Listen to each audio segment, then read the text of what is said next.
I'm pleased to welcome and introduce us all to Frank Kovacs, the leader of the Breakfast Club of New Jersey and one of its originating founders. So, good morning, Frank.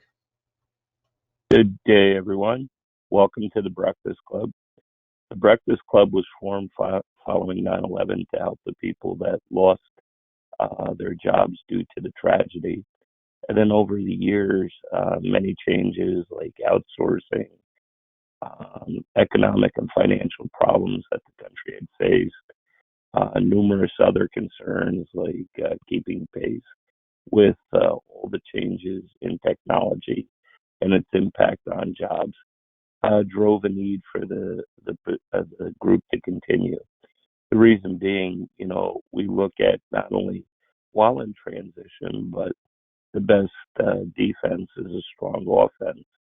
So looking at career management issues, how each of us could, improve our knowledge set and our skills to make sure proactively that we were positioning ourselves properly.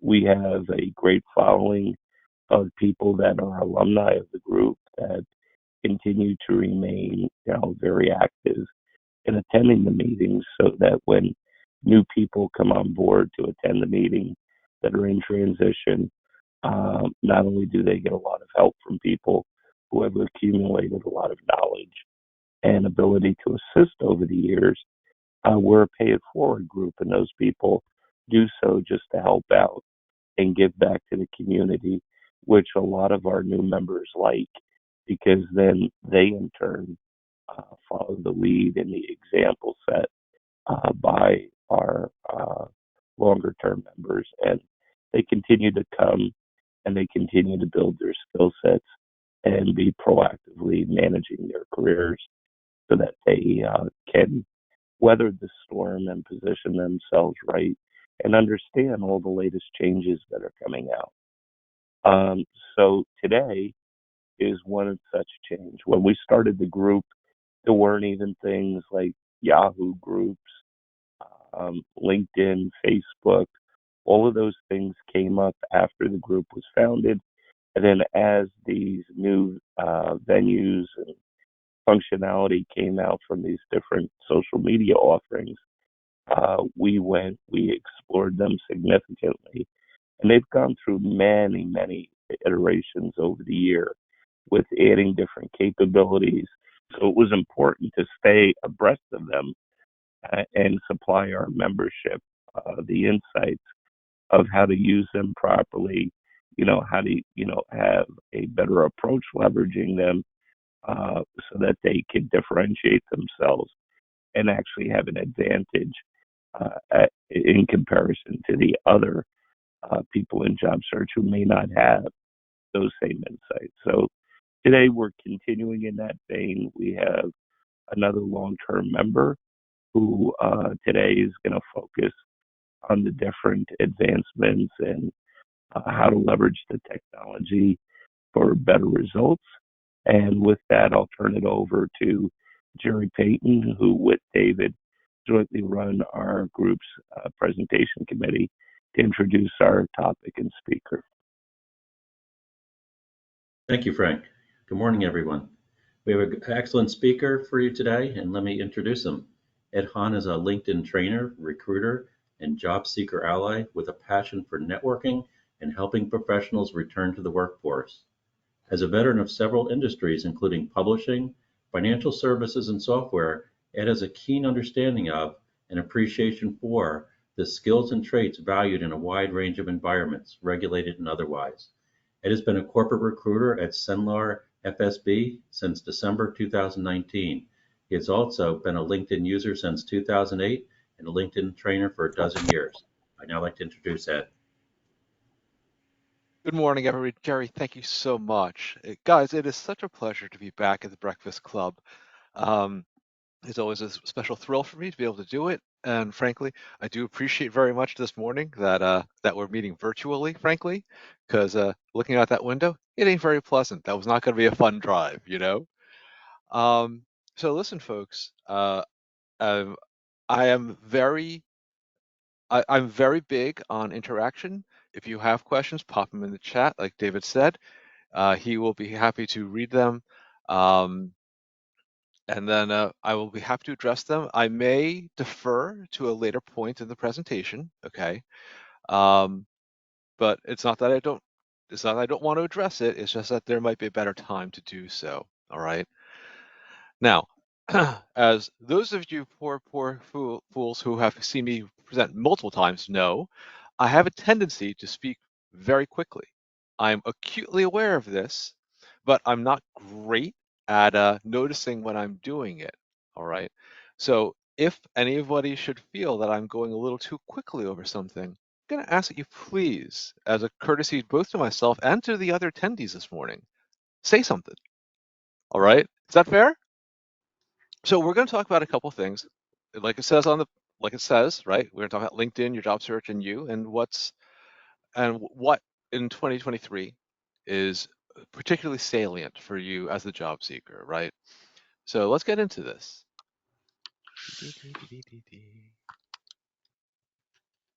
Okay. So here's my value proposition. Here's why I'm the guy that's on your screens right now. Okay. I do not believe in reading from the deck, from the slide. You're perfectly intelligent people capable of doing this for yourselves. So I'm not going to insult your intelligence by attempting to do so for you. Okay. Very excited by this actually, because we're creeping up on the 20th anniversary of LinkedIn, which will be on May 5th for those who are not familiar. So this is really well timed. Very excited by that. Okay. Here's what we're going to talk about. All right. It's the first rule of communication, right? Tell them what you're going to tell them. Tell them. Tell them what you told them. So we're going to talk about these things, right? We're breaking it down by what's different in hiring, what's the same on LinkedIn, what's new, and then we're going to find that juxtaposition, right? Because I want to talk about this very specifically. It's kind of important to me. I think it's important to you as well. Okay. Look, all of us use mobile phones or Outlook or whatever, or Google Calendar, whatever tool we use to structure our days, weeks, months, etc., right? So if you looked at your calendar, I'm betting I would see a lot of stuff on it, right? Like all the job search stuff, all the stuff about doing your networking. This morning, I mean, you had to have it on a calendar because you got into the meeting after all, right? But also, the other stuff that doesn't relate to your job search, your health, your community education, your whatever else happens to you as a living, functioning member of society. All of these things place demands on your time. And, it is the only thing you can never, ever get back. Therefore, it is absolutely essential that your time is spent carefully, judiciously, in ways that present some ROI to you, right? I mean, it's the worst thing. It's when you do something and it turns out that there was actually no value added from that event, from that effort. And so you've lost however much time you spend. I mean, if you've ever seen a really bad movie in the theater, right? Like, why did I spend 2 hours of my life watching this? I think most of us have been in that situation. I've had it more often than I would care to admit. Okay.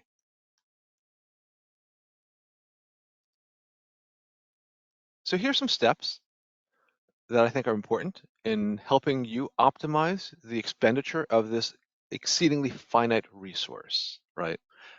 Those of you who are not familiar with either Calendly or Microsoft's Bookings product, take note, please. You will find this extremely helpful, and chiefly because it will generate a link that you can add to your email signatures. And if you're feeling really techy, you can convert that into a hyperlink so that people can so it says something like, click me to schedule a conversation with me, which by the way, I actually do all the time with my work email. It makes my life a little bit easier, and it gives people the opportunity to figure out, okay, I know what his availability is. Where does that suit my availability? You know? So Microsoft Bookings is something I only learned of myself only a couple of months ago, and it's been an absolute lifesaver for me. But yeah, one of the things I think that has happened during the pandemic is it's forced a lot of people to think, just as during the Great Recession, well, what do I really want to spend my 9 to 5 doing? Do I want to do that in a place where the values of the organization don't align with my own? And I think there's a much better awareness and understanding of these things.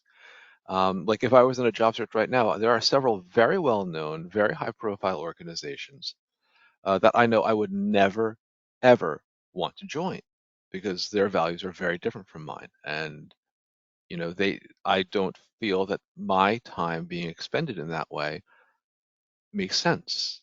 You know, one other thing I would like to suggest in this last bullet, I talk about knowing your value and your floor before the phone screen, right?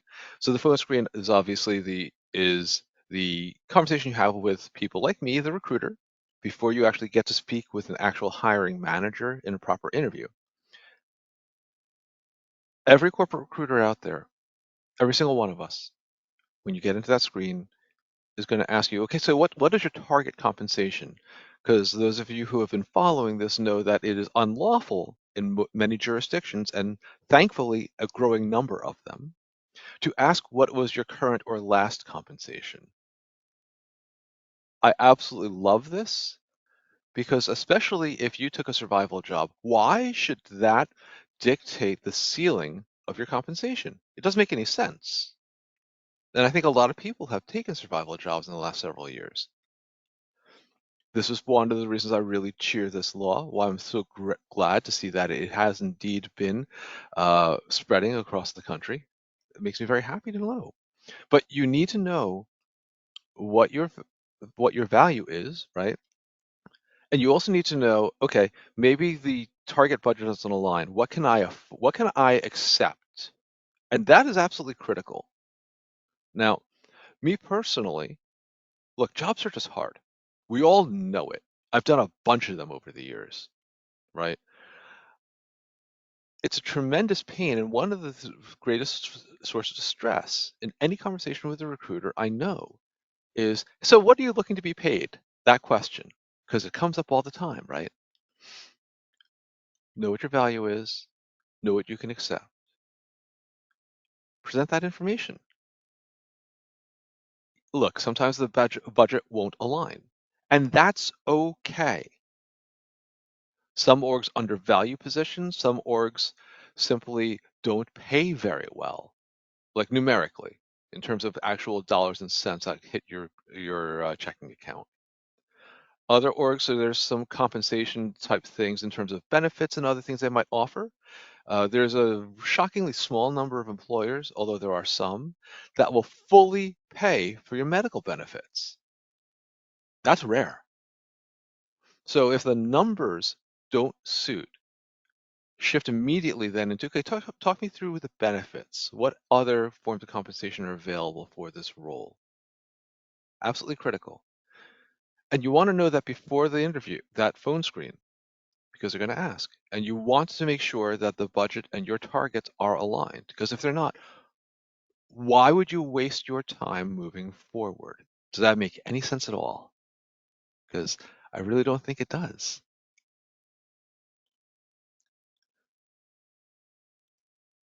Okay, let's talk now about hiring. A lot of the stuff you guys already know, right? Hiring, especially, and this is very familiar to those of you who've done hiring yourselves for your own teams, is oftentimes and quite commonly seen as a risk aversion practice, right? How do you avoid risk? How do you mitigate that risk? How do you arbitrage that thing? And the way that you do so is to ensure that you are as highly qualified as you can be. Now, I want to make a very clear statement about something that I've been seeing pop up all the time on LinkedIn and various other social media. People talk a lot about shoot your shot. People talk a lot about what percentage of the qualifications should you meet, right? There's been a lot of discussion about the fact that this actually, the answer varies significantly depending on gender too. Here's the thing. I'm not going to present you with a percentage. I'm not going to present you with, you must X, all right? But I do want you to think about, okay, what is the critical function of this job? Have they called out anything particular? Because those people who meet those critical things, those are the people that are going to get invited to the phone screen and or into the interview with the hiring managers and the hiring panel. All right. So look, I know people like to say shoot your shot. It's bunk. It's utter complete bunk. Unless you're talking about an entry-level job or career reinventing into a totally different path and you're willing to start at the bottom. No, please don't. It's a complete waste of your time. All right. We all know that job descriptions are often incomplete or out of date. Like any document that exists in the workplace, these are documents that are subject to versioning, subject to many iterations of being edited by a now forgotten series of people who have come through that organization's doors. As a recruiter, if you want to make a recruiter laugh, you ask them, when was the last time you saw a job description that was fully current and accurate and complete? And be prepared to back away because the laughter will be deafening. Okay. And yes, this last thing, everyone has been doing this, and frankly, it's been really super irritating. Ken, I know you and I have discussed this a few times separately. So those things, those are all the same, right? But that's not why you're here. Here's what's new. I think this is very important, this first bullet. Even though all of these high-flying tech firms, brands that we all recognize, have been laying off over the last, 8 months, I think it is now? And it seems like every other day there's a news story in my LinkedIn feed, and I'm sure yours too, about yet another one doing so. They still think that people are going to have trouble hiring anyway. And that's weird. That's a strange distortion of the labor market and the hiring world. So it's giving rise to these things. And by the way, when I will send the slide deck to be shared in PDF form, you will see the end notes where you can find all my citations for the information you're seeing cited here. All right. But they anticipate, therefore, that these two phenomena are going to become much more pronounced over the course of 2023. Subject, obviously, to what happens with the economy, et cetera, et cetera. But is everyone familiar with the expression boomerang employee? If someone is not, let me briefly explain what that means. We don't know what a boomerang is. So a boomerang employee is someone who has left the organization in good standing and wants to return. There is, I think, a lot of this happening in 2022. Hiring completely on fire the prior year. This was especially true for recruiters. And everyone went off to nice big paychecks at new organizations who subsequently, unfortunately, were laid off. So there's a lot of cases of people who are employed or had just left employment wanting to make a return. So they absolutely do see that happening. This is a phenomenon I too have witnessed in the last several months personally. And then, yay, contractors, not employees. That's just what everyone wants to see, right? We all understand why, right? Because benefits are expensive and it's lower risk to the employer. But I want to talk about the second thing, okay? Now look, this group meets in the center of the state. And so it's really great at drawing people from all corners of the Garden State, which is fantastic. It's great reach for the group. But although a lot of orgs went fully remote in 2020 when lockdowns began, what I've been seeing the last half year is that increasingly remote is giving way to hybrid. And the real complexity is that no one knows what hybrid means. You cannot go and find a dictionary.com definition of what hybrid actually means in terms of real physical on-site commitment. You can't, because it means something different for every organization, for every team even. Like in my own organization, for example, we moved to hybrid formally. They teased it for a very long time. We all knew it was coming, right?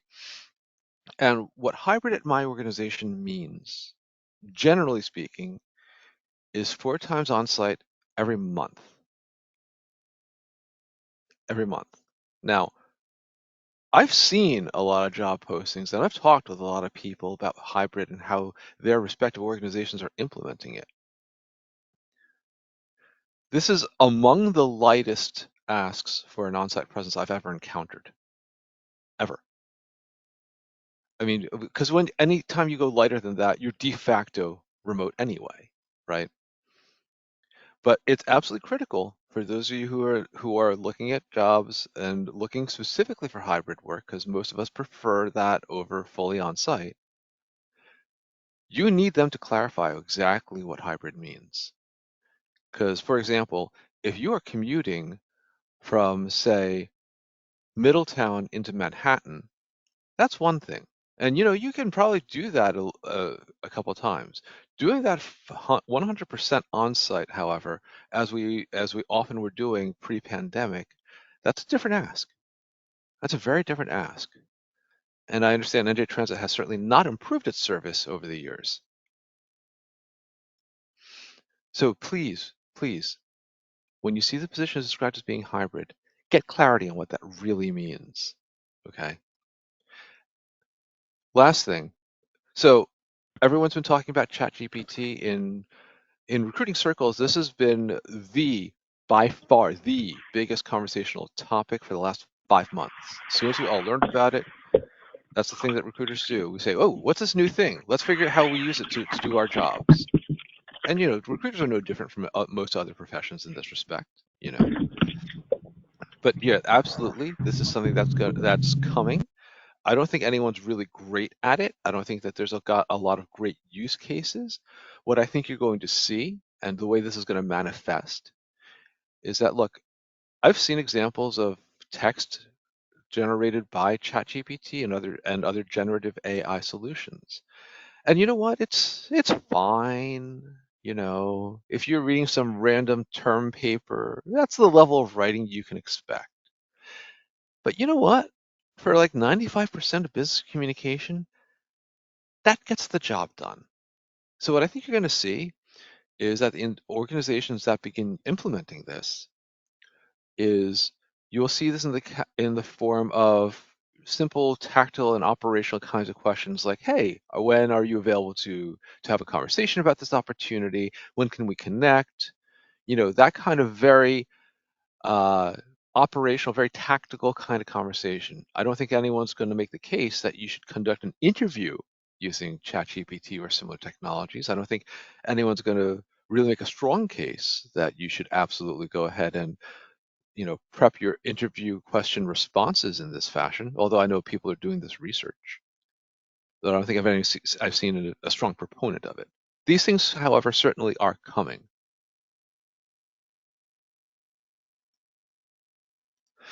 So, those of you who see me present before know that almost always I wind up talking, at least in some measure, about LinkedIn. Heck, LinkedIn is how I got to know some of you folks. Right, Ken? So here's some stats that I thought would be helpful. I thought that folks would like to know. All of these stats, you'll see the source is actually a hyperlink, come from LinkedIn, either their about section, no, from their about section rather. So some interesting stats, I think, right? I mean, they're creeping up on 1 billion. They'll probably reach that in 2, maybe 3 years. LinkedIn members hired every minute. I think that's pretty interesting stuff, right? 90 applications submitted every second is a pretty jaw-dropping number. And I was very excited to see that there were 3 new members every second. Because for the longest time, that number had been 2 members every second. And I think it's only changed in the last 6 months or so. So I think that's actually very exciting stuff. But this absolutely means that LinkedIn is a critical tool for networking and also therefore for your job search. Okay. But here's some other things that I think are really important, right? I am right now recruiting for another recruiter to join me. And every time I talk with one, if they make it to the interview, in my calendar invitation, I will share with them the direct link to the interviewer's LinkedIn public profile URL.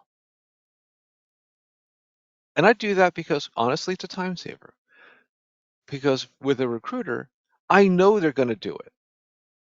I know they will. And look, the demographic of this group is pretty experienced, pretty savvy job seekers, folks who are experienced, have been in a career arc and trajectory for some time, know what they're doing, right? You guys know this too. In fact, I would doubt that there's a single person attending this morning that doesn't know to scope out who are their interviewers on LinkedIn and scope them and see what's up with them. One particular thing that I think is really valuable when you are scoping and doing your interview prep and research, when you go to that profile, look for their recommendations, right? It's always good to know what they've been recommended for. That's always good. But I think it might be at least as important to see the ones that they have written for other people, because that tells you something about what things they value, recognize, and celebrate. And don't you think that would be super, super helpful as you craft your responses during an interview? Because I know I do. And of course, we all know about informational interviewing.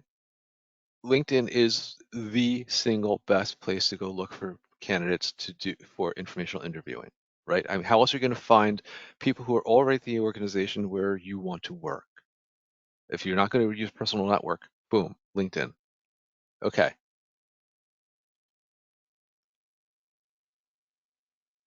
Huh, that's weird. Look, there's been a lot of features that have been introduced into LinkedIn Premium accounts recently. We're going to talk about a few of them. But the fact of the matter is, if you're considering getting a premium account to enhance your job search, please take some time and make sure you actually are familiar with all of the 50 plus features that LinkedIn makes available for job search in the basic form. Because right now, I think it's $30 a month. And let's be honest, if you don't have the revenue coming in, you probably want not to have any unnecessary expenditures, yeah? So yeah, make sure you actually are leveraging everything that the basic account actually offers. Because there's a lot of value there. I mean, I've been on this platform since, when was it? 2008? And everything I learned about it, I learned using the basic account. And here I am flapping my gums to you this morning about LinkedIn. I can do it and you can too. You just have to know where to look, that's all. All right. And there's tons and tons of people who present about LinkedIn. Heck, there's a couple right here this morning, right? So please, please, please, please, before you give LinkedIn your credit card information and sign up for a premium account, make sure you actually understand what your options are.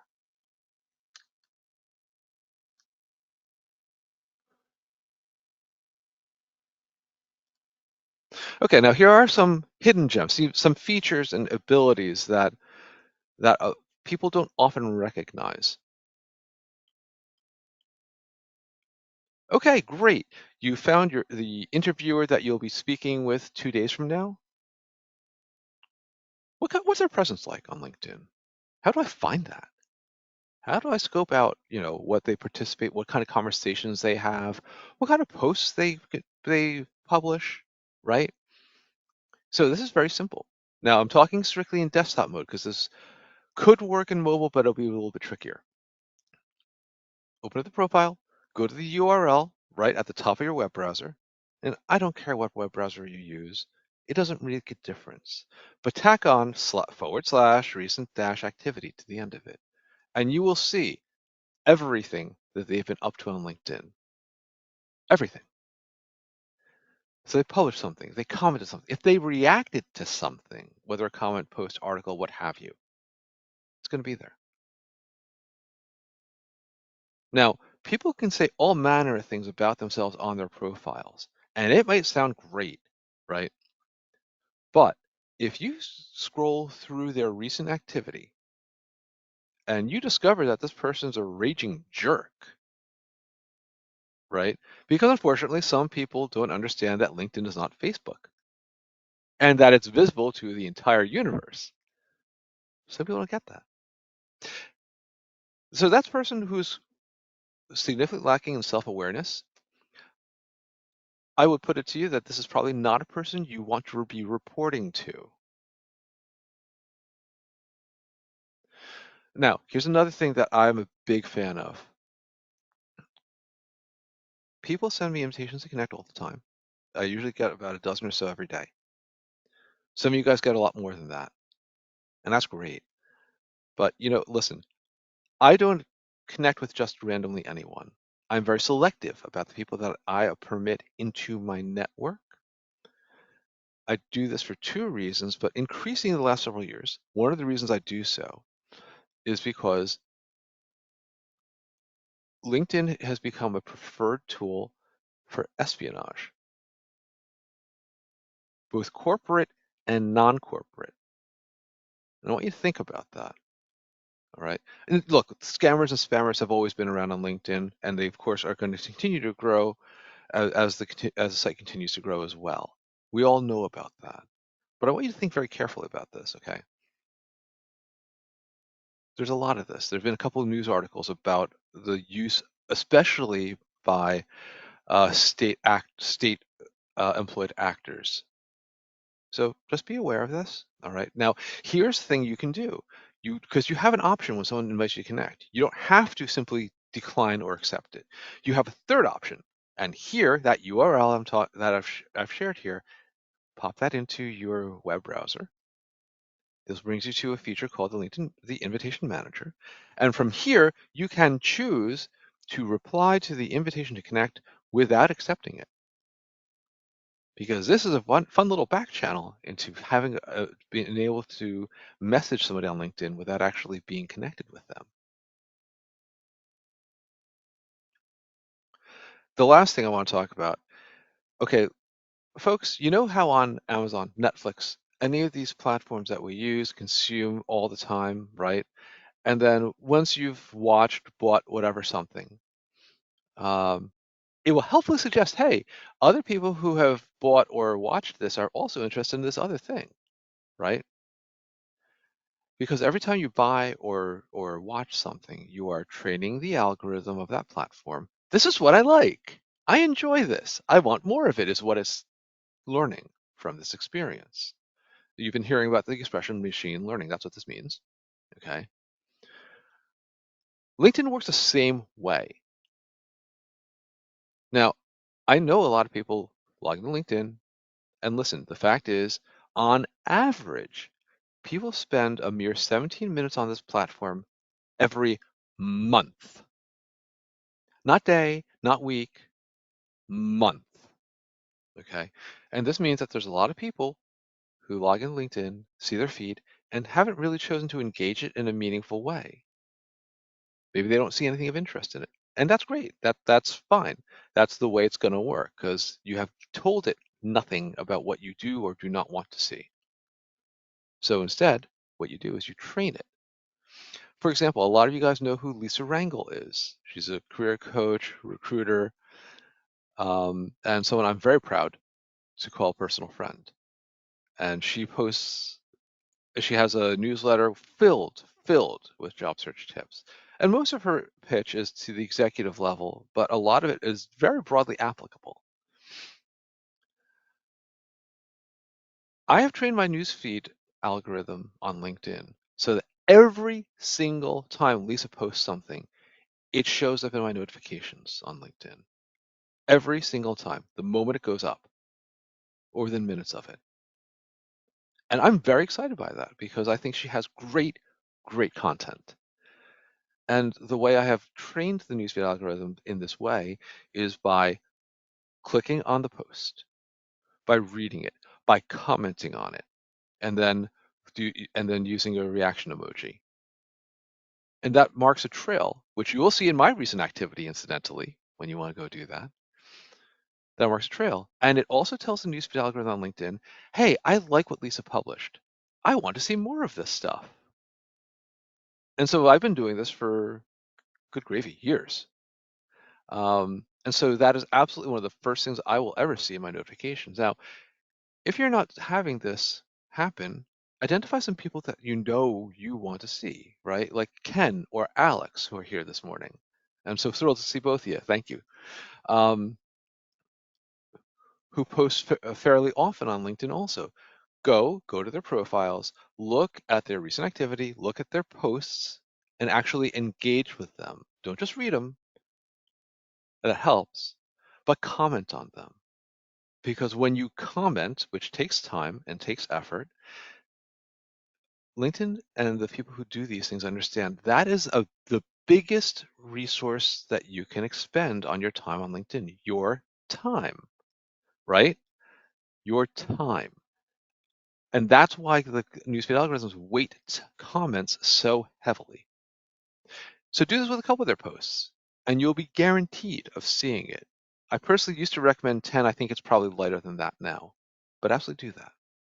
Train the newsfeed algorithm, and you will see just how powerfully this can help you. So that's a hidden gem. Now, let's start talking a little bit about what is new, shall we? Excuse me, Ed. Yes. Yes. Hi. There are a couple questions. Yeah. Okay. So one is, oops, just gonna scroll up. This is from Juliet.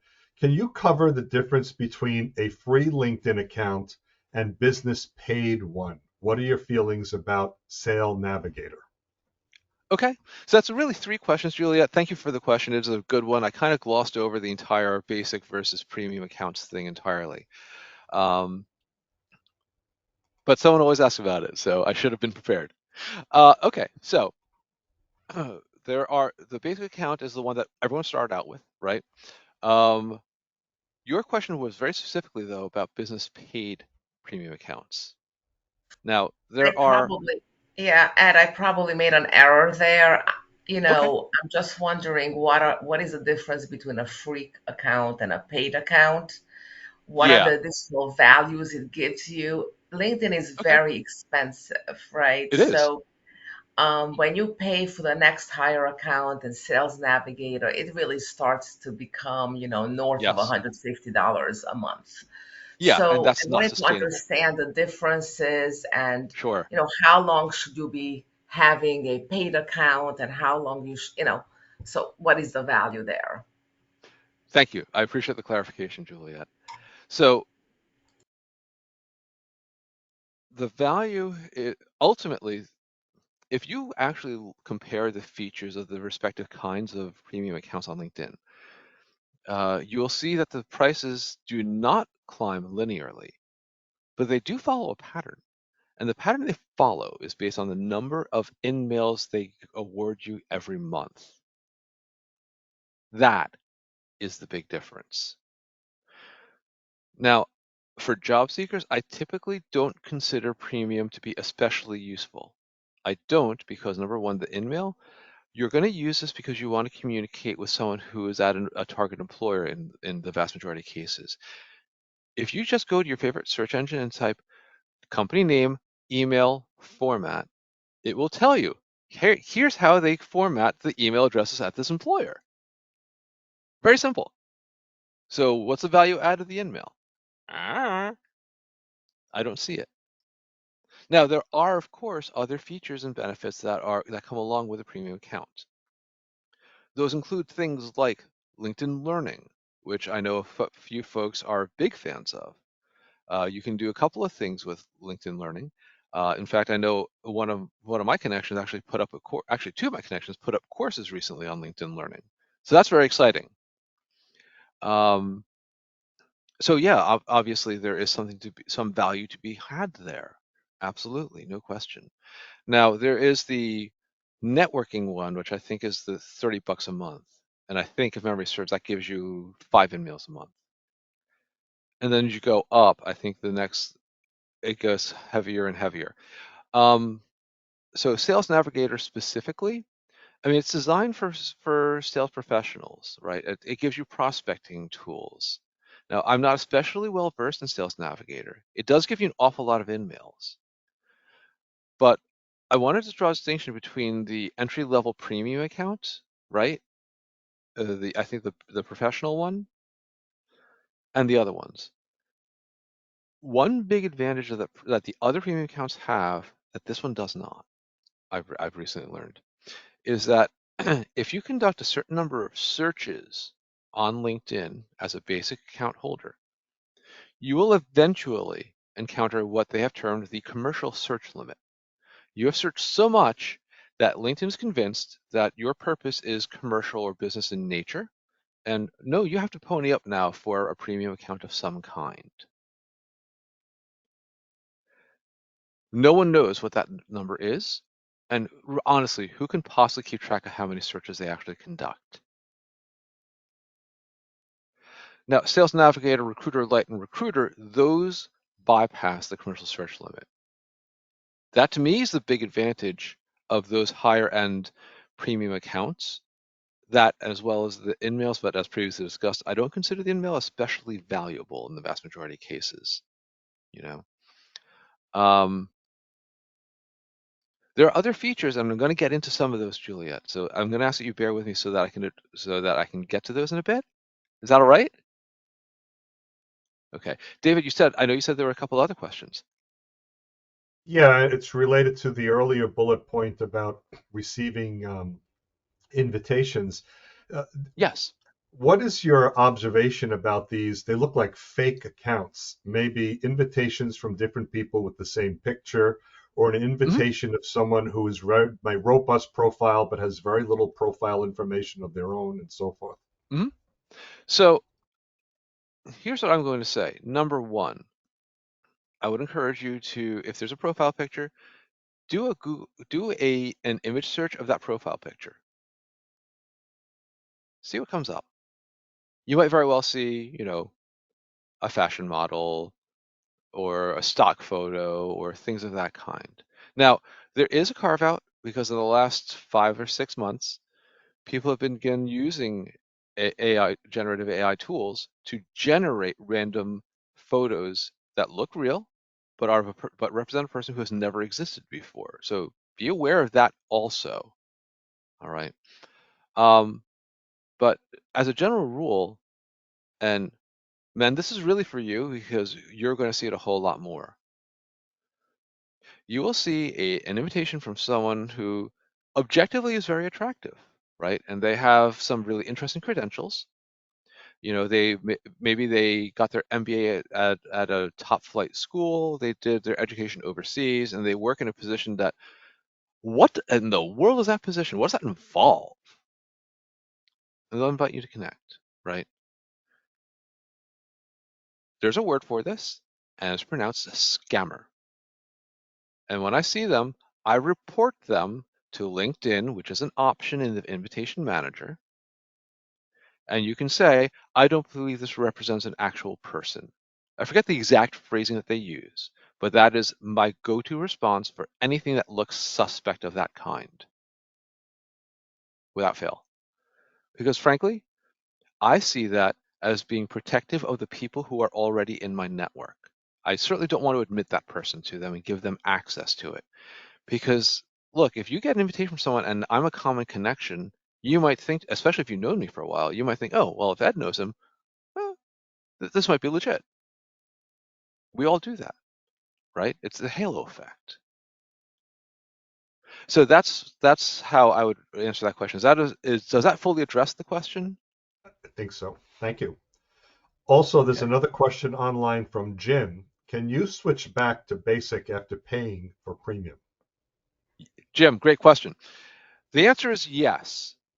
The complexity, however, is that I know that people have reported difficulty in canceling their premium accounts, or that it might bill them for an additional month. And of course, because you actually cannot call someone at LinkedIn, that presents some additional challenges. So here's what I'm going to propose, okay? If you have a premium membership and you do wish to cancel it, see what your options are to change your credit card information as you draw near the end of your billing cycle. So they don't go ahead and do that. See if that's an option.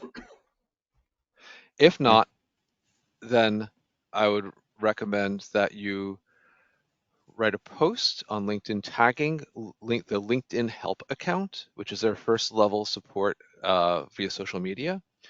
If you're on Twitter, LinkedIn Help also is very responsive on that medium as well. Thank you. So you were speaking before about scams, and I've got probably half a dozen of these attractive young ladies connecting. And the usual pattern is as soon as you connect, they want to know, how's your day today? You seem like your profile is very interesting. And eventually it gets to, in a couple of cases, what other social platforms do you like to connect with? And can I have your phone number? So right. It seems it's a pattern. I must have connected with one, and then they must have I don't know, an organization or something. Well, let's be honest. It might very well be the same person behind it, right? Oh, that could be. Yeah. So Jim, thank you for sharing that. Yeah. I had a feeling that would actually be the case, frankly, but I've never personally been through that process. So I appreciate the insight that you're able to shed on that. Thank you. Yeah, it's as soon as I start every day. So how was your day today? Well, it's suspicious. So Jim, what you do is when they ask for your phone number, just give them the phone number of your local police department. Oh, yeah, that might be a good option. Yeah. It's strange though that most of them seem to originate from Taiwan or China, or I just happened to notice that, but I have no idea. Yeah, and they're always originally from overseas. Always, Yeah. always, Yeah. always. And they go to Weird. Stanford Business School and Yep. In the cosmetics industry or something like that. Cosmetics, fashion. Yep. Yep. L'Oreal particularly is I've seen. Strangely. Yeah, anyway. Enough of that. Okay. Ed, I want to ask you a question, if I may. It's a Yes. topic that you discussed a little earlier about salary, but I think it's vitally important. I was a little boy when my dad says you always speak the language of the person you talk to. Being asked by a recruiter upfront in the first 90 seconds, so how much money are you looking for? That's a nasty question.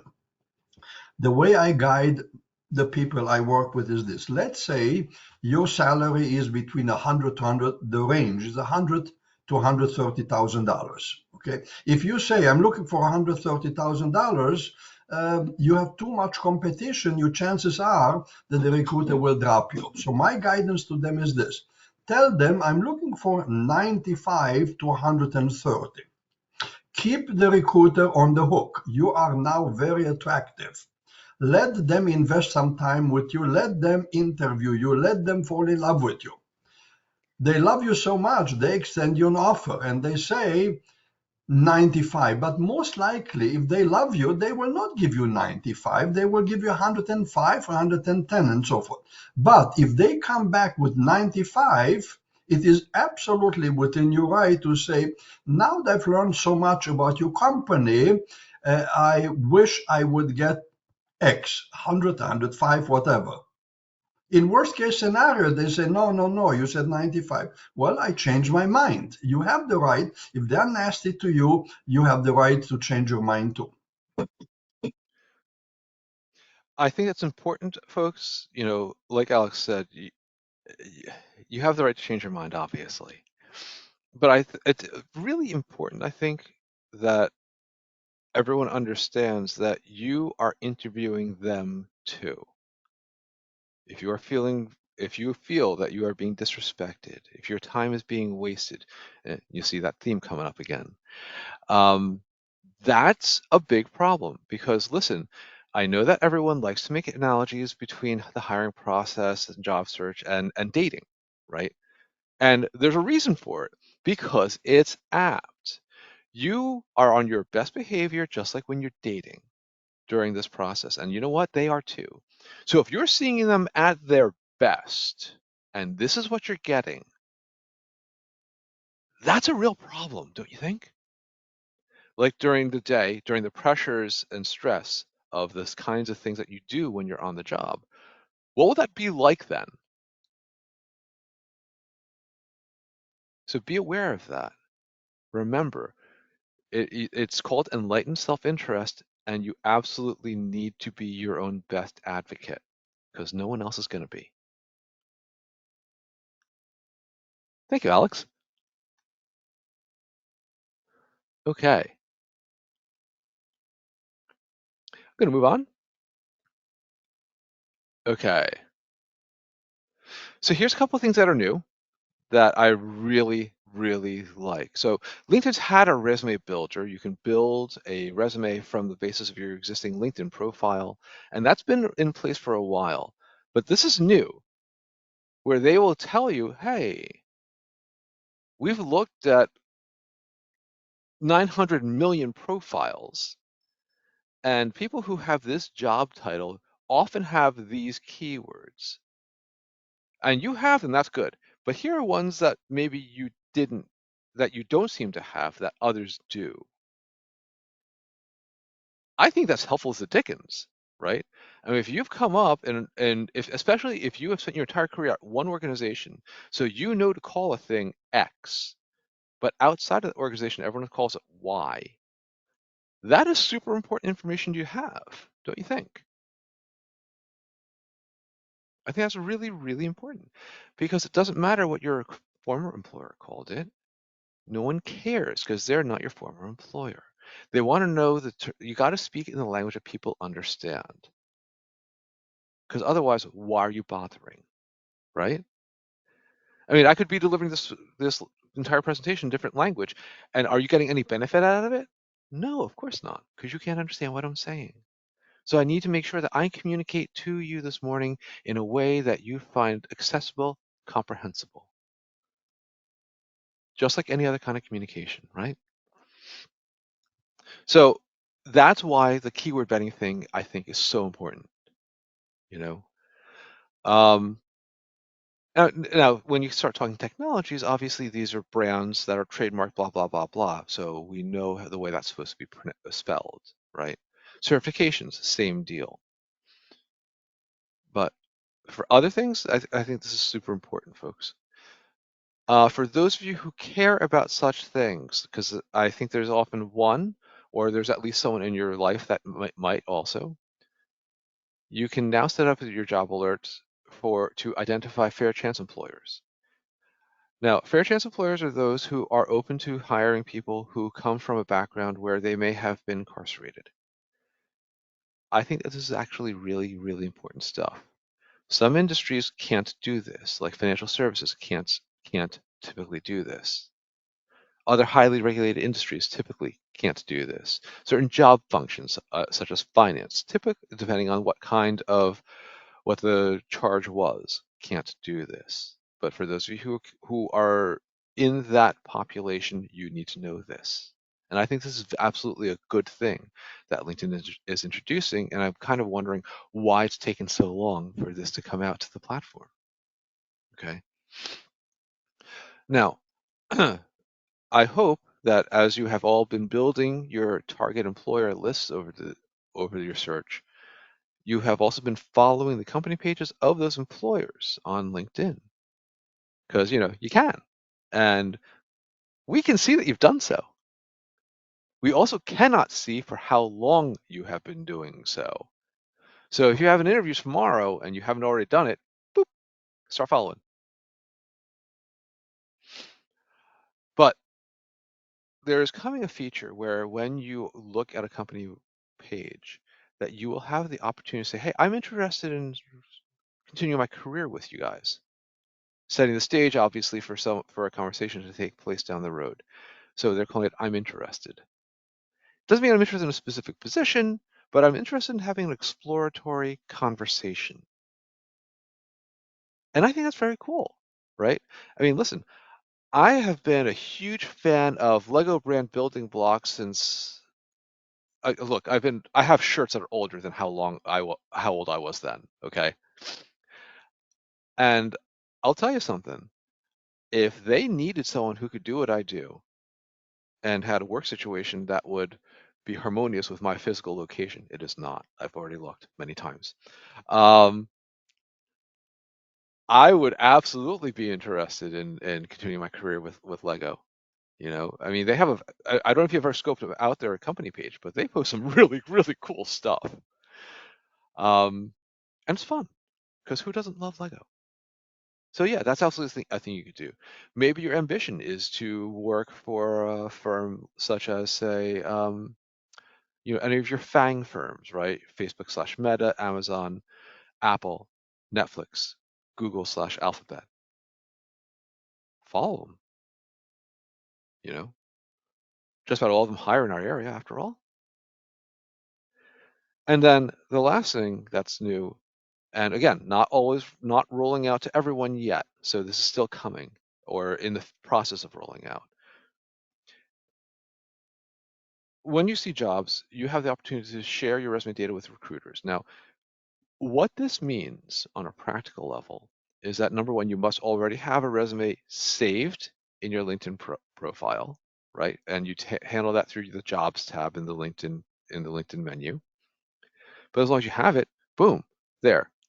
Share your resume with data with those recruiters. The ones who are presumably working on the opportunity that you see posted. Handy. It saves you the trouble of having to actually communicate your contact information, them trying to reach out to you, blah, blah, blah. It's a time saver. And as you may have noticed, I'm a huge, huge fan of saving time. Okay. Let's get into what each of these things really look like, okay? In the Resume Builder, it gives you some very clear guidance. This is a copy and paste of the actual prompt that it presents when you say, I want to build a resume. It appears in the menu, in the margin along the right-hand side when you go to create one. And yes, I know this because I actually did this myself while testing this out. So this is verbatim a copy and paste. And again, the slide deck will be available afterwards, so don't feel like you actually need to kill yourself taking notes, okay?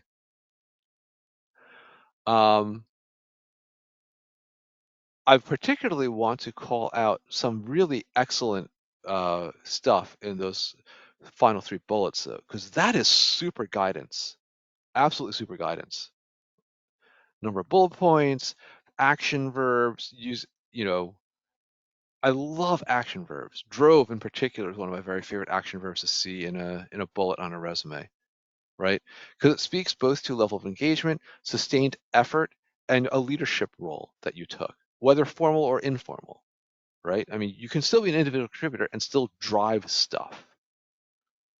Last year, I drove the adoption of a technology that the rest of the talent acquisition team in Cenlar is using now.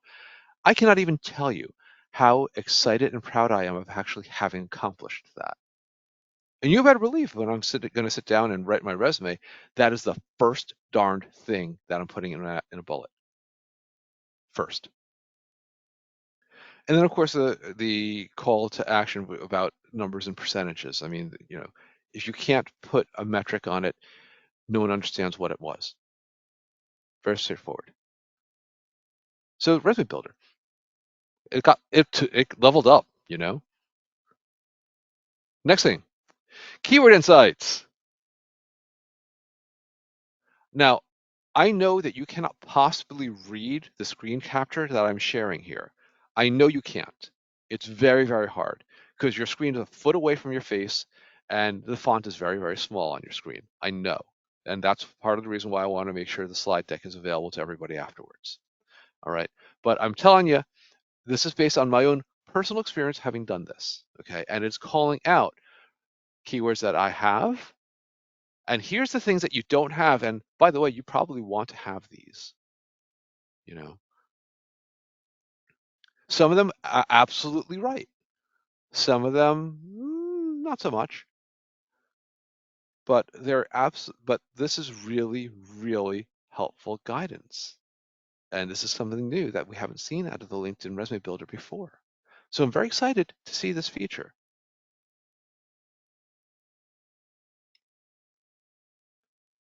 All right, next. Job alerts, the Fair Chance Employer. Here is how you might find it when you set up a job alert. It's just a toggle on off. Very simple. That incidentally is what's been circled in red if you can't make that out. Okay. This is an animation, and I know you can't actually see it. And again, the slide deck will share that with you. But basically, when you say I'm interested, there's a prompt there. It's begun rolling out. I personally haven't got it, but I'm like never among the first wave of people who gets new features when they're released. But I think that this can be extremely valuable, right? Because you want to have that kind of conversation with somebody there, right? I mean, one of the things I've seen consistently in the time that I've been recruiting is that, listen, you may not suit this specific position right now on this team for this manager, but you might make a lot of sense for another position that I still have to get funding for, and I'll probably need another quarter or two to get it.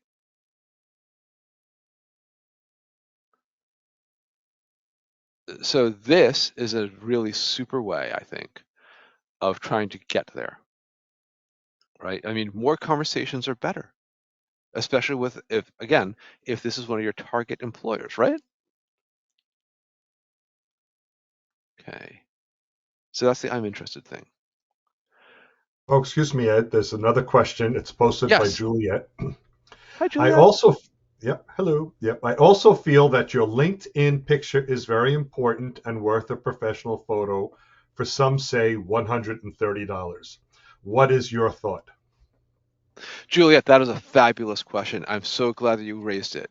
Okay, so I'm going to caveat this by saying that there are some people who do not want to have a profile picture. And for some people, that makes perfect sense, right?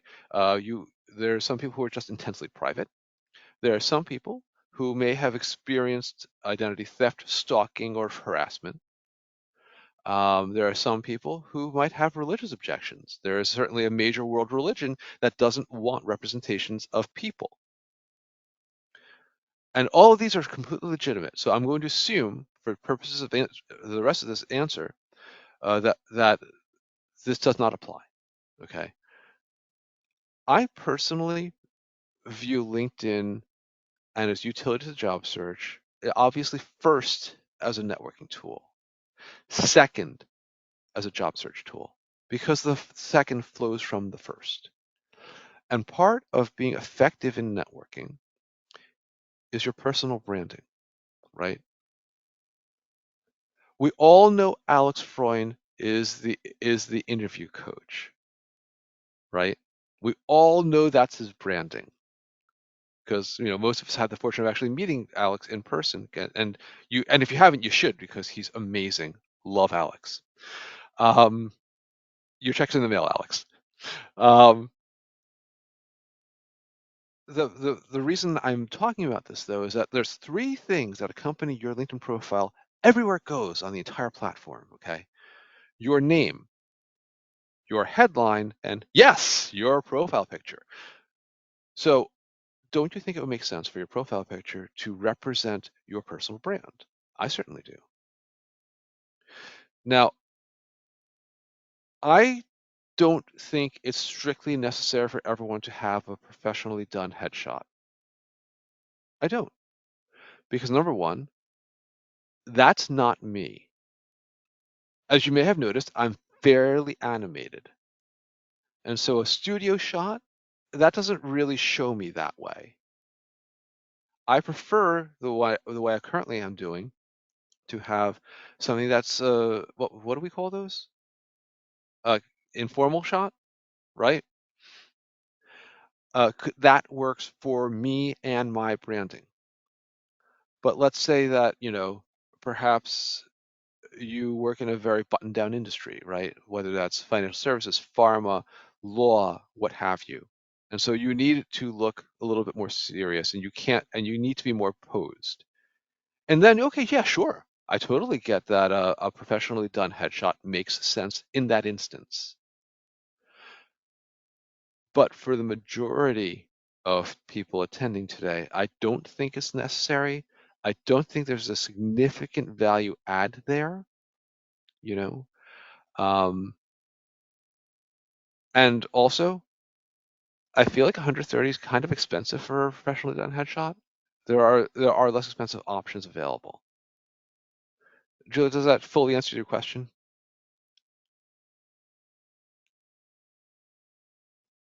Okay, great. How are we doing on questions, David? Are we good? Yes, there are no questions right now. Oh, the one just popped up. Isn't that the always the way? During this question phase, you did just ask me a question about questions. So this one comes from Mike. Headshots. Does gray hair present a barrier or contribute to ageism?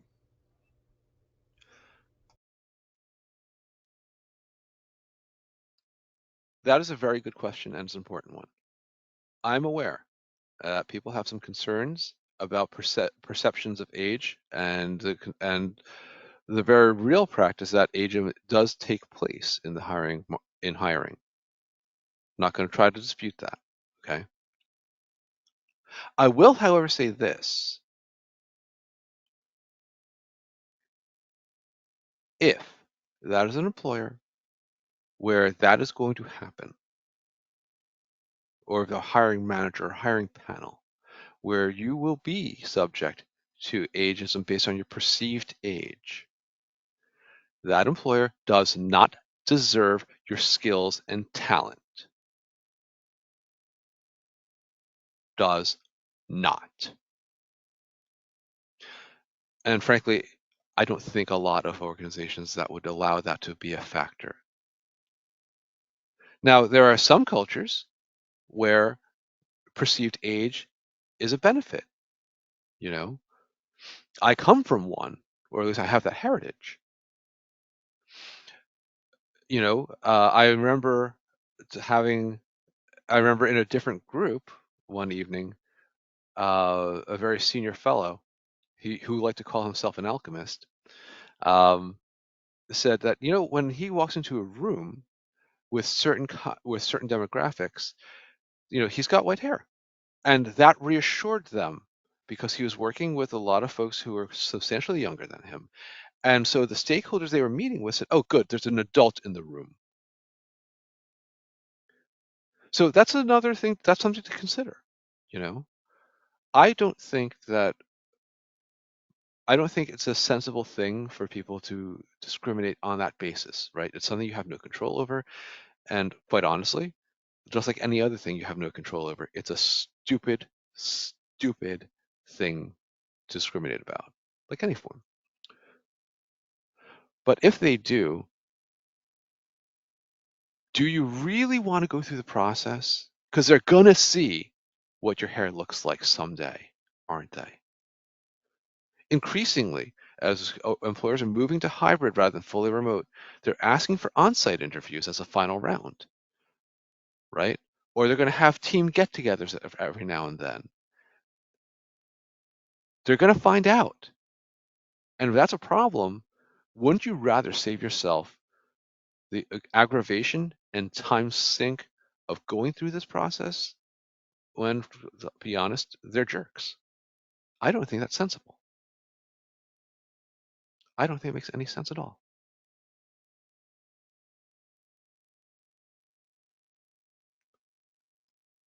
So Alex, of course, has an observation. I would love to have gray hair, but in my case, age is an advantage. Would you hire a 24-year-old interview coach?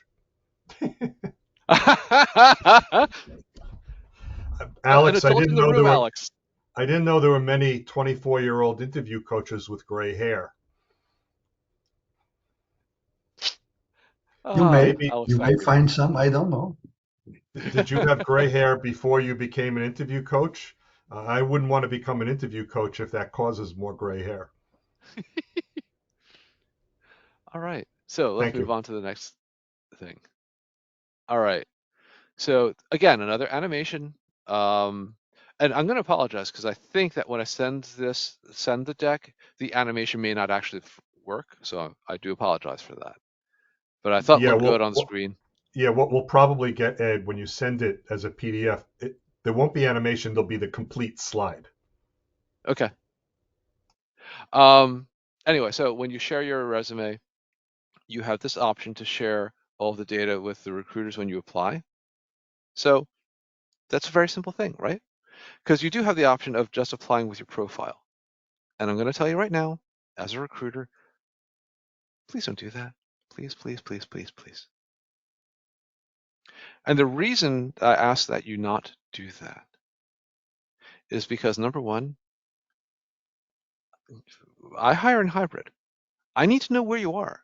I need to know. And if I see that you're way the heck up in Bergen County and you want to work in my office, which by the way is like 30 minutes away from Philly, we'll talk, but you better believe I'm going to ask, how are you going to make that work?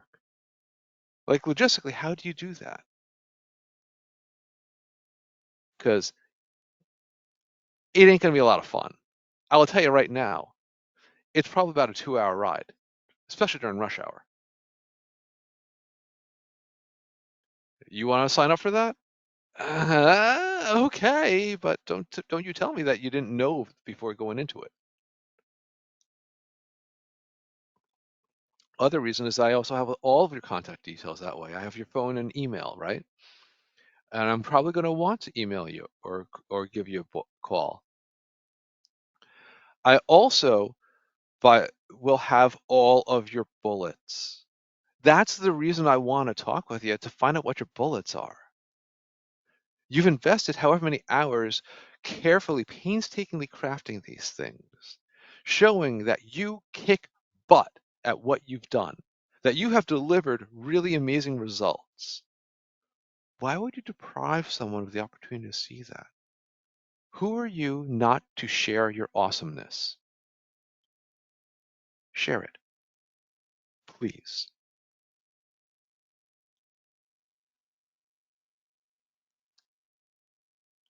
Okay. Now this, I only discovered the other day. Literally the other day. I was like putting the finishing touches on this thing. And I was like, well, what the heck else? Did I miss anything? And there's this. This apparently is a pilot, a very limited pilot. But it's using AI. Again, here we go with technology. It's using AI to say, oh, do you want these kinds of roles? Based on whatever you've applied for, based on your application history. So it's going to be informed by what you have told it your interests are, just like anything else where you present stimulus to the system. It takes that stimulus, learns it, and says, oh, I'm a happy young puppy. I want to do whatever you tell me to do. Oh, you like this? I'll get more of this. Runs off, fetches it. A lot. That's what this is going to be. And I really can't wait to see what this looks like, because I'm really curious. I think it will be a big time saver. I think that it will hopefully show you more opportunities that you may not have considered.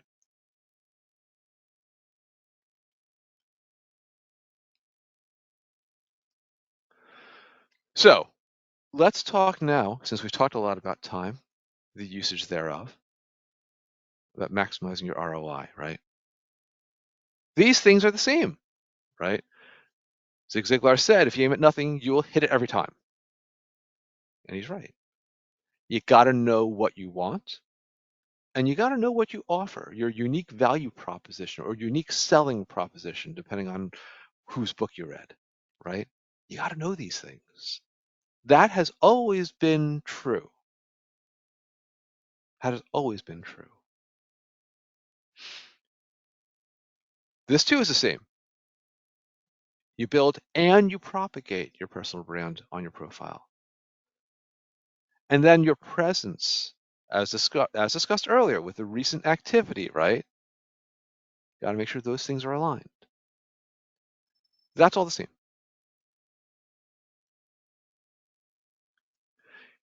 Oh, You now excuse have me, Ed. more tools. I'm sorry. Yep, excuse me. David? There's a question posted. This is from Juliet. Hey. And we are told not to send resumes, but get them to talk to us. LinkedIn profile should be sufficient for a conversation. Do you agree with that? Not sure what you are actually suggesting. Thanks. I don't agree with that, no. Because number one, if I want to have a conversation with you, I'm going to want your email or your phone number, right? It's either going to be an old-fashioned phone call or it's going to be a video call for which I absolutely need to have your email address. And by the way, your LinkedIn profile doesn't intrinsically share that with me. So no, I don't agree with that. Because oftentimes you're going to want to talk with a recruiter, not with a hiring manager. You want to talk with hiring managers, of course, but very often you're going to need to talk with a recruiter. So if you're having so do you know who posts jobs on LinkedIn? Recruiters, generally. Except in your small shops, right? Where they can't afford recruiters. And then, yeah, absolutely, sure, that makes sense. But if you're targeting work in the corporate world, right, medium to or larger size organization, you're going to have to deal with someone like me first in many instances. So Ed, it's Juliet. Hey. When you're looking for a job on LinkedIn, you should have your email on there. I would think. Where? Well, recruiters know to go to your profile and look to your contact. So you would hit contact and your contact should be there. Nope.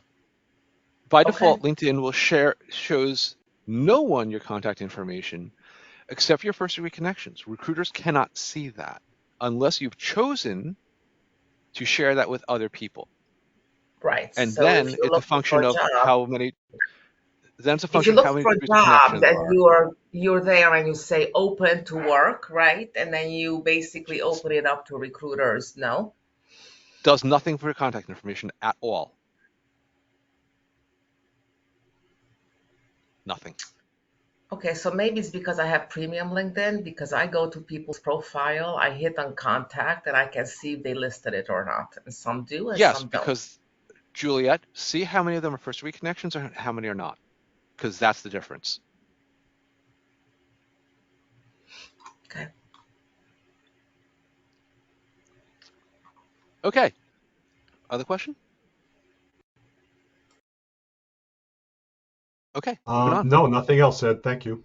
Cool. All right. So what's the same?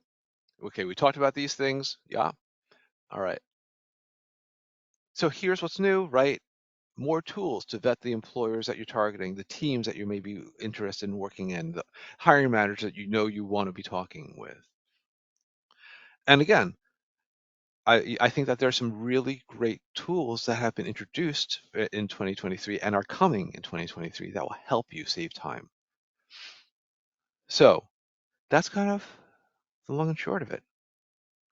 Thank you very much, everyone, for your kind attention this morning. I really appreciate you spending the time this morning with us.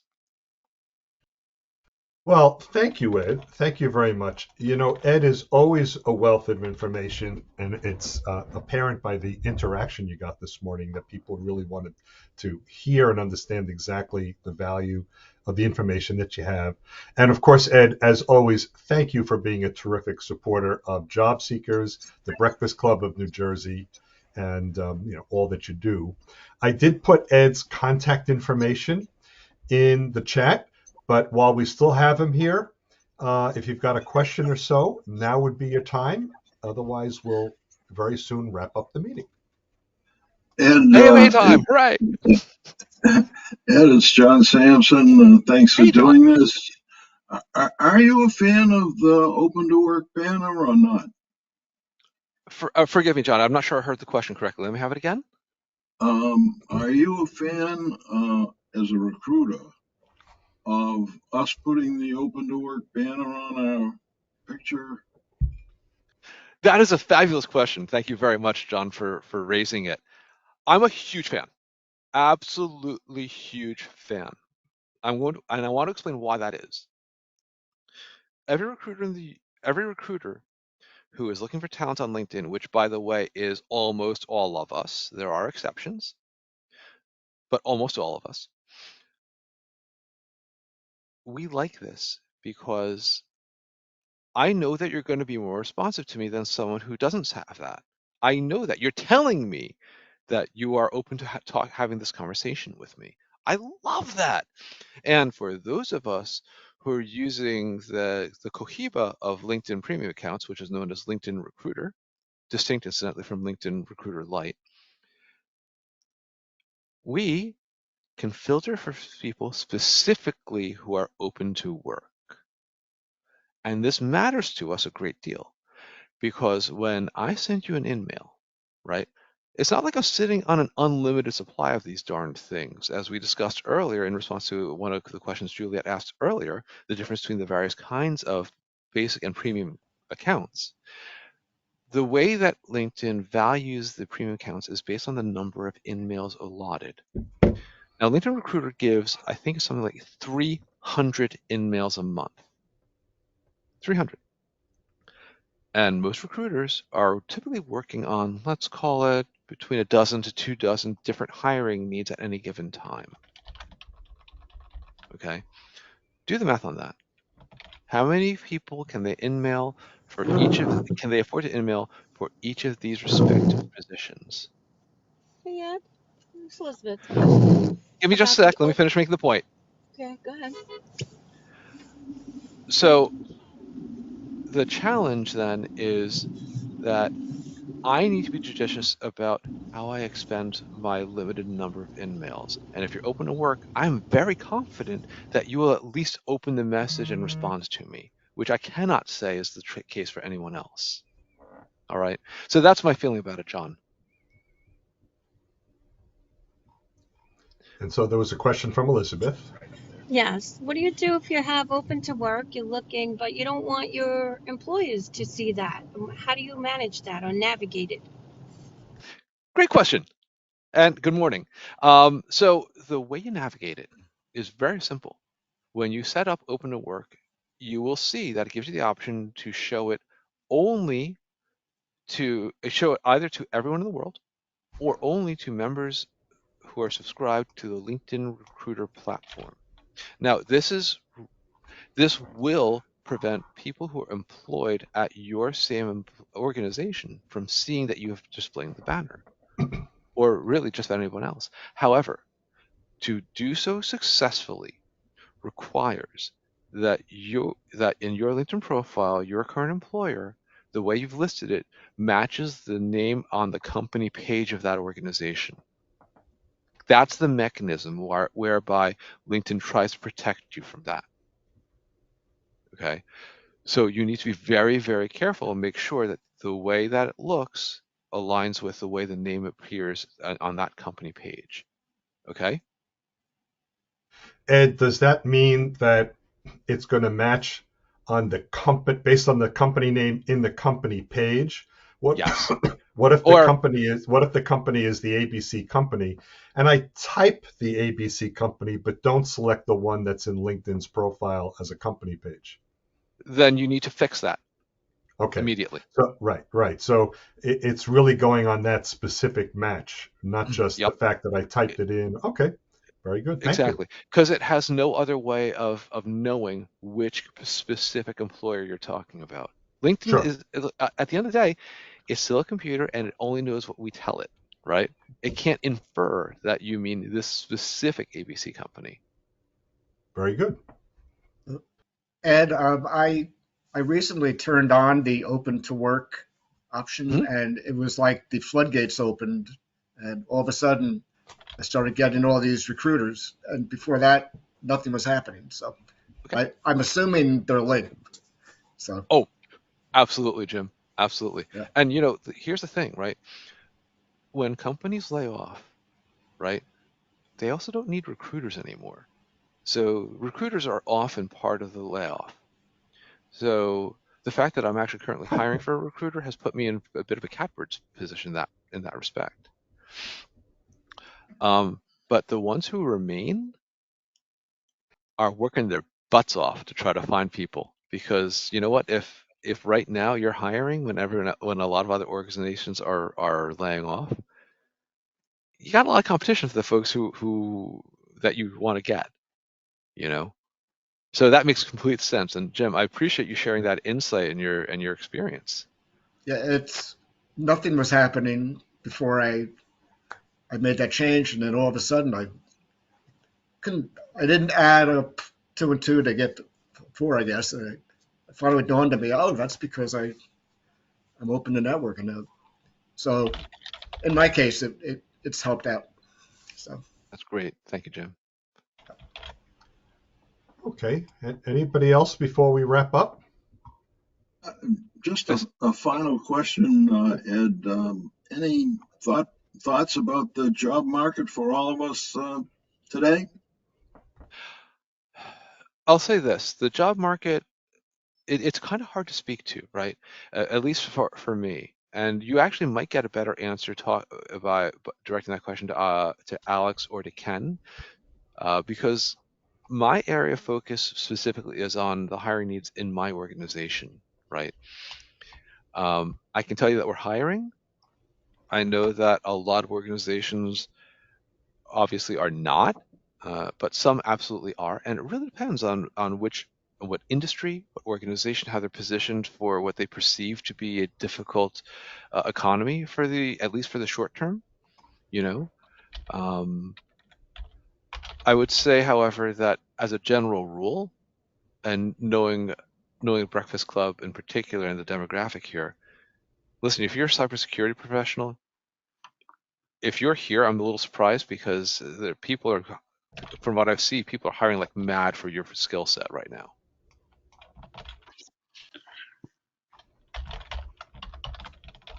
Someone had a question. I see I hit raised hand.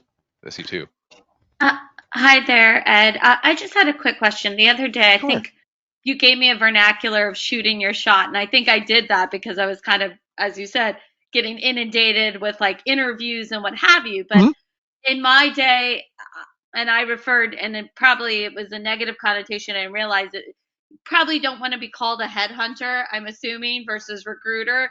But I talked to a girl, and I she called me. She was this woman. She had been emailing me, and I really just wanted to know what firm she was hiring for, but I didn't know if I could just outright ask her. And because I shot my shot, she never told me. We kind of parted ways that I just wasn't specifically interested, but now I'm kind of regretting it because it was closer and maybe I could have. That's something you can ask. Just what's the firm? So you know what? That is a fabulous, fabulous question. So listen, I want to be very clear. There's two different kinds of recruiters out there, okay? And I know that this is sometimes a distinction that is not very clear to a lot of people who haven't been directly affiliated with this. So there's agency or external recruiters, and that class oftentimes revels in the name headhunter, And so these are people that work for a business whose whole business model is getting requirements from a client and then presenting candidates that are hired. That's their business model, recruiting agencies. And oftentimes these folks are working on very tight timetables, like a couple hours delay is actually agonizing for them. I've done that work. I know what it looks like, And if the answer isn't immediate, very often they will just come back to you at some future point at their own initiative and probably not a special responsive depending. Okay. Corporate recruiters can afford to play the long game, right? Because we literally do work for the same people as the hiring managers. And so you'll more often see corporate recruiters have that kind of, okay, well, let's talk about it. Now you're dealing with the former, right? Because they didn't tell you who the client was. So, if you're talking with me, we're talking about my employer, Cenlar. You should always feel comfortable asking them who the employer is, or at least giving you some idea, right? Now, a lot of external recruiters or agency recruiters or headhunters don't want to share this information with you because they have a fear, and it's actually legitimately borne out, that if you find out who they are, that you will cut them out of the picture and go directly to that client and cut them out of the commission they were hoping to earn from you. That's why they don't do it, right? It's for them self-interest. You can ask them. Now, not every agency recruiter operates like that.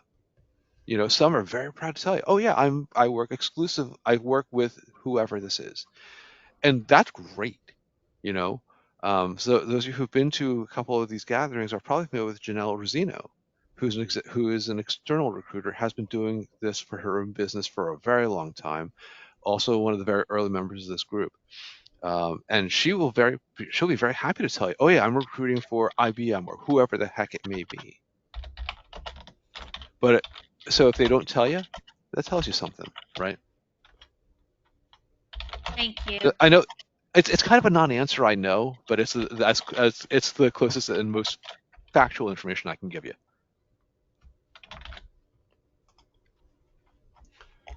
Terrific, thank you. Anyone else just before we more officially close up? By the way, we'll close out in a moment, but we will keep the meeting, this virtual meeting, open for a little while extra, just for some virtual networking. So we can hang around. If Ed's available, he can, or we could just talk among ourselves. I'm not sure if Jerry Clifford is still here. He could tell us some more bad jokes, but we'll hang around a little bit longer. Ed, the only comment I would make, and this goes back to John's question earlier, one of the things that I would, and again, I've said this numerous times to the Breakfast Club, but I'm even seeing it on the Chat GPT stuff. It takes time.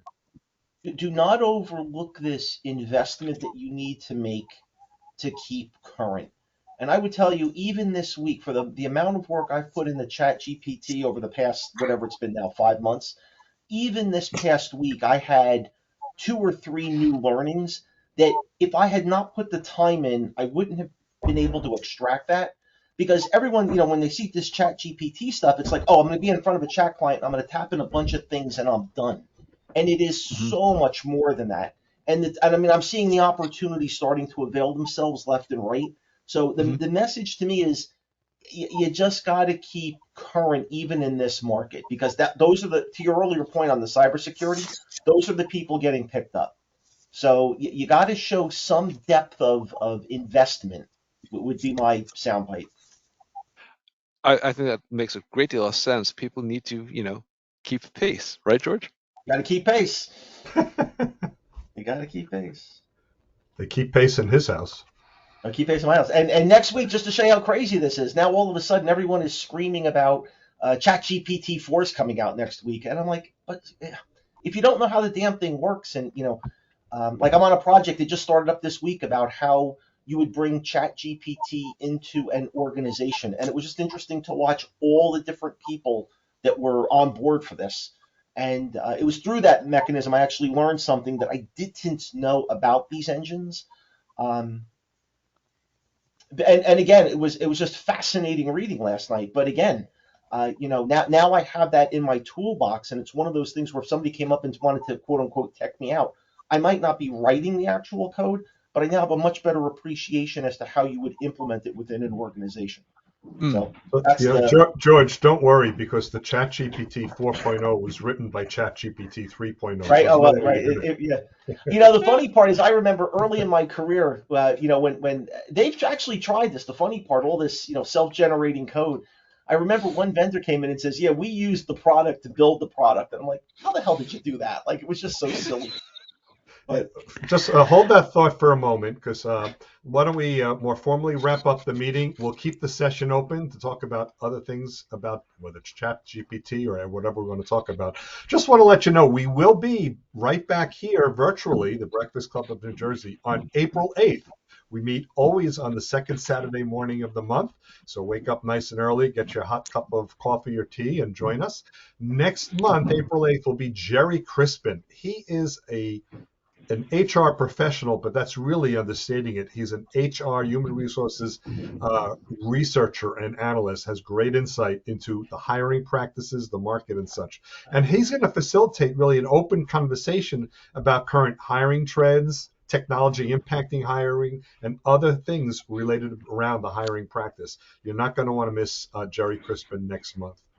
And once again, do want to thank Ed. So Ed, always good to see you, even if it's only virtually. Thank you so much again for being such a supporter. So until we get to see and speak with anybody again in person or virtually, we'll just simply close out the session and say, have a good weekend, everybody.